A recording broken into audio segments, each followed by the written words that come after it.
and welcome back to my YouTube channel. Oops, may nakalimutan ako. Hi everyone! I'm Jens, welcome aboard, and welcome to my YouTube channel. Yes, may pa-welcome aboard tayo guys, kasi sobrang special ang vlog na to for me, kasi finally makakapag-share na ako sa inyo ng something na related sa work ko. So I'm currently a flight attendant, and I've been flying for a year already. Sobrang bilis ng panahon. So for today's vlog, I'll be sharing our everyday makeup look. So guys, please tapusin niyo yung video kasi sa last part, may sasabihin ako doon or may tip ako na ibibigay para sa mga aspiring cabin crew. So, let's start!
ito yung everyday look namin sa work. Sana nagustuhan nyo. Actually guys, sobrang believe ako sa mga nag-makeup tutorial. First time ko yung ginawa na talaga sobrang detailed. Ang hirap, grabe.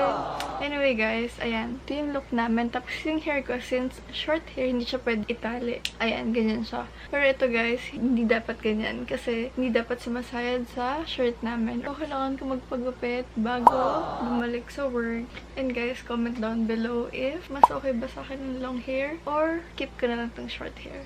So, yan. May earrings. Tapos, hindi ko muna nilagay yung scarf namin kasi gusto ko ipakita sa inyo kung paano ko siya nilalagay or paano namin siya nilalagay.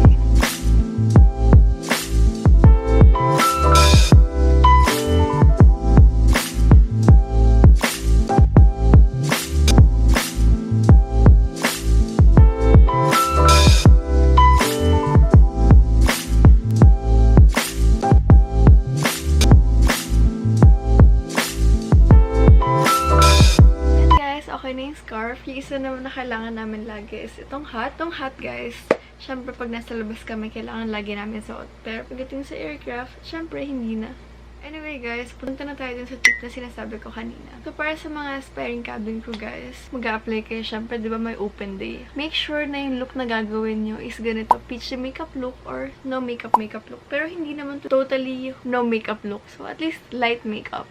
Kasi syempre guys, imagine, kunyari ako yung HR, ako yung mag-i-interview sa inyo. Syempre gusto ko na makita na ganito yung look mo para alam ko sa sarili ko, bagay ka sa look na na-establish ng company. So, yun yung tip na sinasabi ko guys. Kasi syempre, diba, ayaw mo naman pumunta doon na yung makeup mo sobrang kapal. So, paano mo visualize ng HR o yung mag-i-interview if bagay ka pa sa company or bagay ka ba dun sa uniform or sa look na pinaportray ng company. So, yun guys. Isa yun sa makakatulong talaga para makapasa ka sa interview or sa open day. Guys, isa pang tip, dapat meron kayong background sa company na ina-applyan nyo. Anyway, sa ibang tips naman na gusto nyo marinig guys, sa ibang vlog natin siya gagawin. For the meantime guys, ito muna makeup tutorial and yung dalawang tip na binigay ko. Bago ko rin pala makalimutan kung meron kayong questions, comment down below and then sasagutin natin yan sa another vlog. So, that's it guys. Thank you so much for watching. Sana nakatulong tong vlog na to and na-enjoy nyo kahit papano and at the same time, nagka-idea kayo. Also guys, please don't forget to subscribe. Click nyo na rin yung bell button para ma-notify kayo every time may bago akong upload. At the same time, hit the like button if nagustuhan nyo itong video na to. So, till next time guys, flying with you again!